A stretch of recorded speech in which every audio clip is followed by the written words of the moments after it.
In 1902, if you had traveled the Ridge Road through the eastern section of Stone County, Missouri, and asked at any of the farms along the way whether the stories about the Crane sisters were true, you would have received a particular kind of answer. Not denial, not exactly confirmation.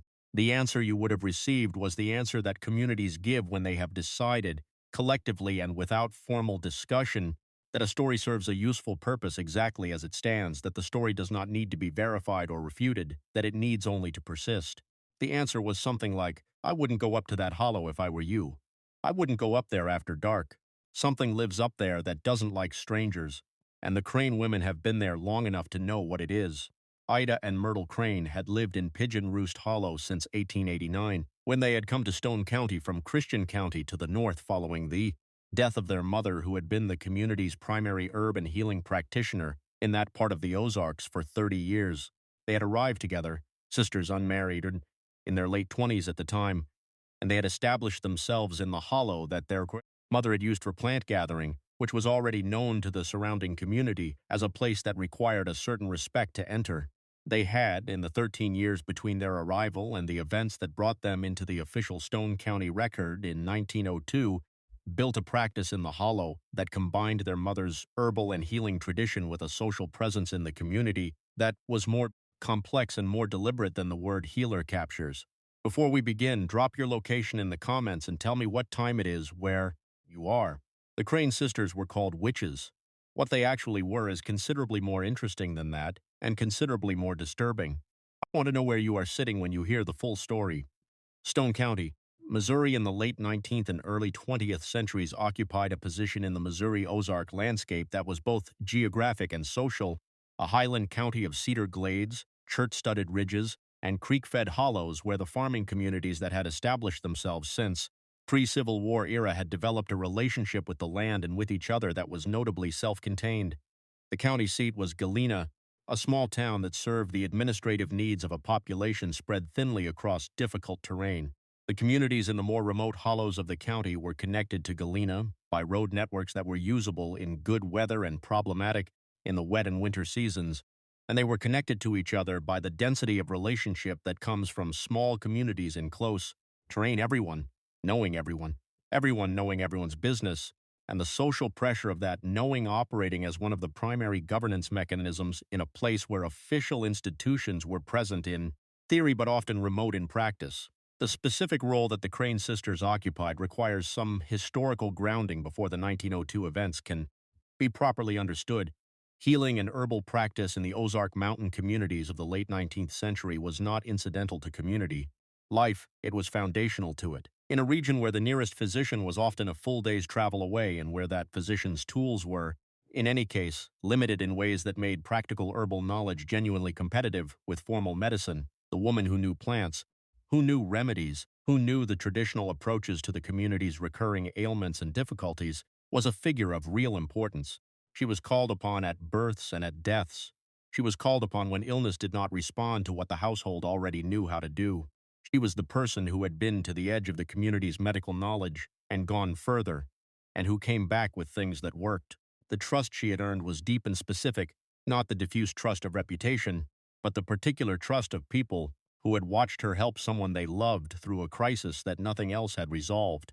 This trust was the foundation of the Crane sisters' operation, and it was the reason the operation ran for 13 years without official scrutiny.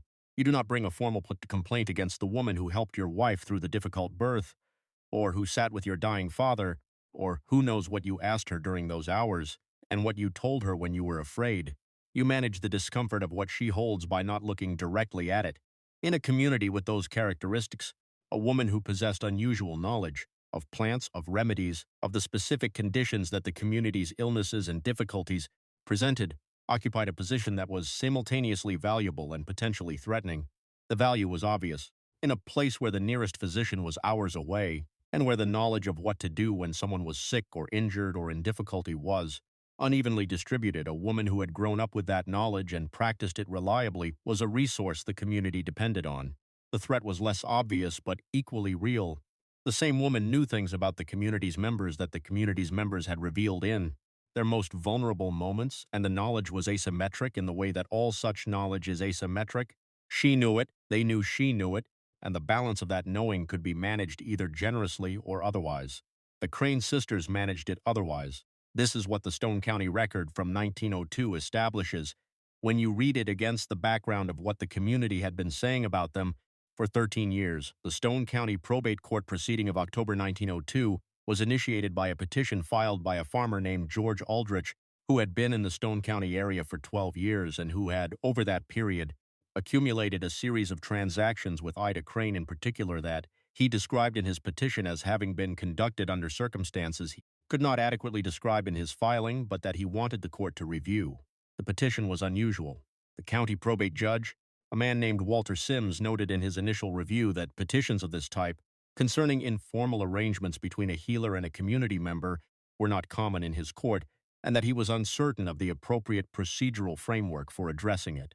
He authorized an inquiry rather than a formal proceeding, assigned it to the attorney, and gave the county attorney 30 days to report back. What the county attorney found in 30 days of quiet inquiry is documented in his report to Sims, filed November 3, 1902, and in his private correspondence held in the Missouri State Archives in Jefferson City as part of the county attorney collection. The report and the correspondence tell different stories about the same findings, as documents of this type in this period tend to do.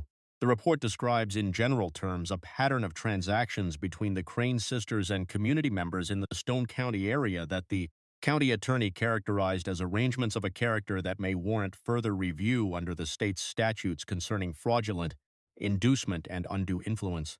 The general terms conceal specific findings that the correspondence describes with more precision. What the county attorney had found was this.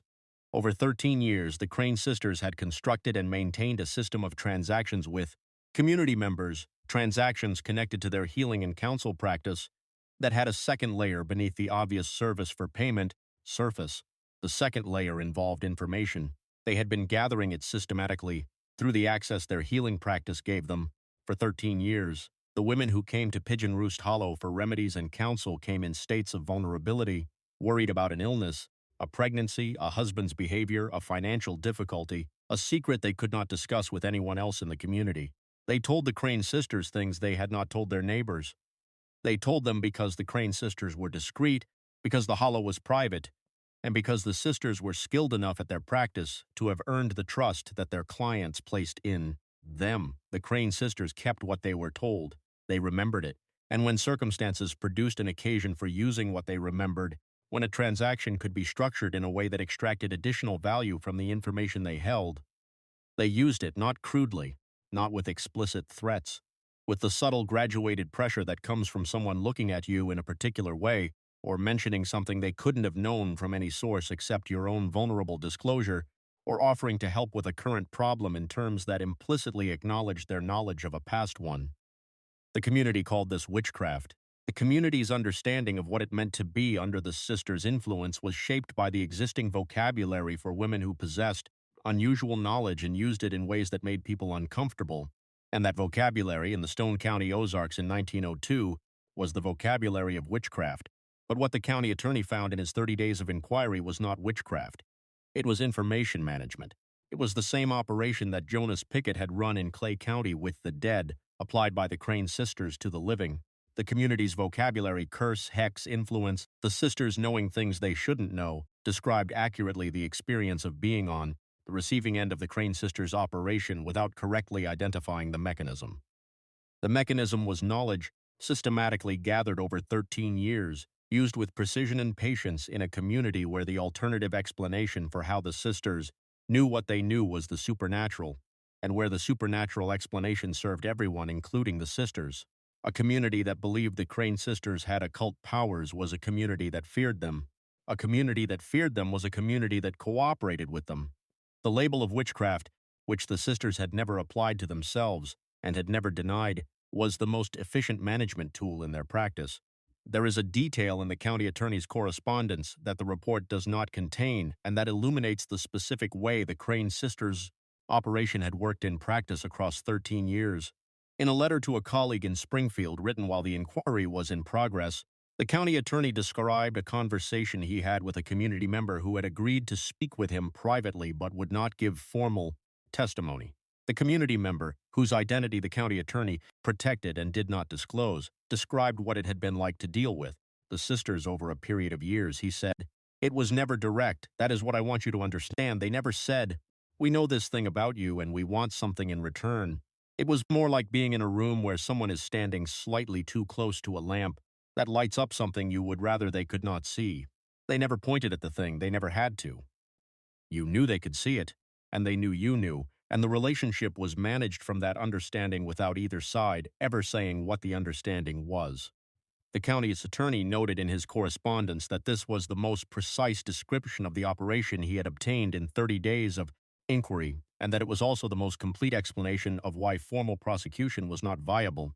A system that operated entirely through implication, never through explicit statement, was extremely difficult to bring into the evidentiary categories that a Missouri court in 1902 required.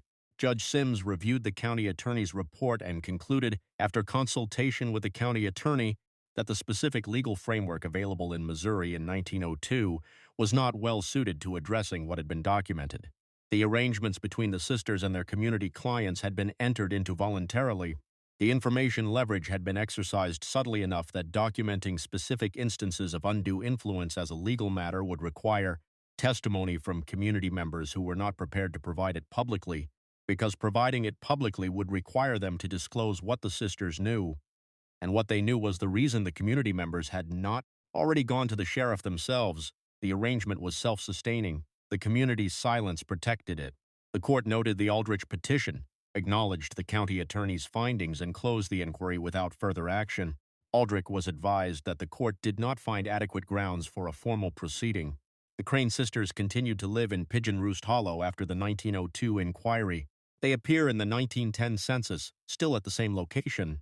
Ida Crane died in 1917, Myrtle died in 1923. Both women are buried in a small private cemetery at the edge of the hollow, in graves that are still standing and still visited, in the way that certain graves in the Ozarks attract visitors who are not precisely sure why they come. The hollow itself passed out of the Crane family's ownership in the 1930s and is today privately held. The community's stories about what the sisters had been and what they had done outlasted them by generations, transformed over the decades from specific knowledge about specific practices into something more generalized and more atmospheric. The Witch Sisters of Pigeon Roost Hollow, the curse that still breathes, the hollow where things are not quite right even now. The community's stories about the Crane sisters did not end with their deaths. The oral tradition in that part of Stone County that describes Pigeon Roost Hollow and the sisters who live there is, by the account of researchers who have collected it in the 20th century, one of the more durable pieces of local folk history in the Missouri Ozarks. It has been collected by 3 separate folklorists over the past 100 years, each of whom noted the consistency of the core narrative elements across generations of tellers. The hollow that is not quite right, the sisters who knew things they shouldn't have known, the influence that survived them. None of those folklorists had read the county attorney's 1902 correspondence. They were documenting the community's story about witchcraft, which was the only story the community had. The county attorney's story, the story of 13 years of organized information management by 2 women who understood their community's fear and worked within it, has been in Jefferson City since 1902, waiting for someone to read it alongside the folklore. The county attorney's correspondence in the Missouri State Archives describes what they actually were with considerably more specificity than the stories do. The correspondence is accessible to researchers. The 1902 inquiry report is accessible. Together they describe 13 years of deliberate, patient, organized information management by 2 women who understood the community around them, its vulnerabilities, its secrets, its vocabulary for things it did not understand, and who used that understanding with a precision that the word witchcraft both concealed and, in the specific context of 1902 Stone County, perfectly served. Here is the question that Ida and Myrtle Crane leave behind, and it has a complexity that most questions in this series do not. The community called them witches. The county attorney found information management. Both descriptions are accurate. The community experienced what it described as the influence of witchcraft, the inexplicable knowing, the subtle pressure, the sense that the women in Pigeon Roost Hollow had access to something that ordinary people did not. The county attorney found the mechanism, 13 years of accumulated information used with patience and precision in a community whose silence about what they knew protected the operation. The 2 descriptions do not contradict each other. They describe the same thing from the inside and from the outside. But here is the element of the Crane sisters case that separates it from the other cases in this series and that I want you to sit with. They were women in a community that had a specific ready-made category for women who possessed unusual knowledge and used it in ways that made people uncomfortable. That category, which was simultaneously a threat and a protection. The threat was obvious. It made them targets of the community's fear and suspicion, as the 1902 petition demonstrated. The protection was less obvious but equally real.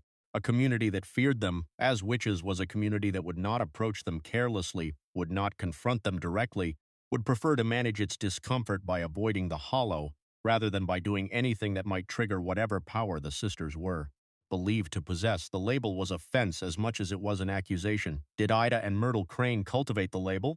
The county attorney's correspondence suggests they understood it and worked within it without directly claiming it. They never confirmed the community's supernatural interpretation. They never denied it. They let it stand, the way you let a fence stand that you did not build, but that is doing useful work on your property. The label of witchcraft was not their invention, but it was for 13 years their most effective tool. Was that clever? Or was it something darker? The calculated exploitation of a community's superstition for the purpose of maintaining a leverage structure that the community's own fear prevented it from dismantling? Tell me in the comments. Tell me whether you see two women who understood their world and worked brilliantly within its constraints, or two women who used those constraints as instruments of extraction. Tell me whether the distinction matters. If these hollow practices and community silences and the records that describe what the stories called witchcraft actually were are the reason you found this channel, subscribe and ring the bell. The correspondence is in Jefferson City, the graves are in the hollow, the stories are still told. There is one final element of the Crane sisters' story that the official record contains and the folklore does not, which is the George Aldrich petition that started the 1902 inquiry. Aldrich was a farmer who had been in Stone County for 12 years when he filed the petition. He had had dealings with Ida Crane that he described to Judge Sims as having been conducted under circumstances he could not adequately describe in the filing. The county attorney in his inquiry identified Aldrich as one of the more clear-cut examples in the county of a community member who had entered what appeared to be a straightforward healing transaction and found himself, over several years, in a relationship with the sisters that he experienced as fundamentally different from what he had agreed to. He was the one who went to the court. He was the only person who went to the court. The 30 or 40 community members who shared his experience in varying degrees did not go to the court. They managed their discomfort by cooperating with the system that was making them uncomfortable, which is the only stable equilibrium that a system like the one the Crane sisters built ever reaches. The curse still breathes. That is what people say about Pigeon Roost Hollow. What it means when the record is read in full is that the understanding the Crane sisters had of their community, of what it feared, what it owed, what it would and would not say out loud, survived them. Understanding like that does not die with the people who possessed it.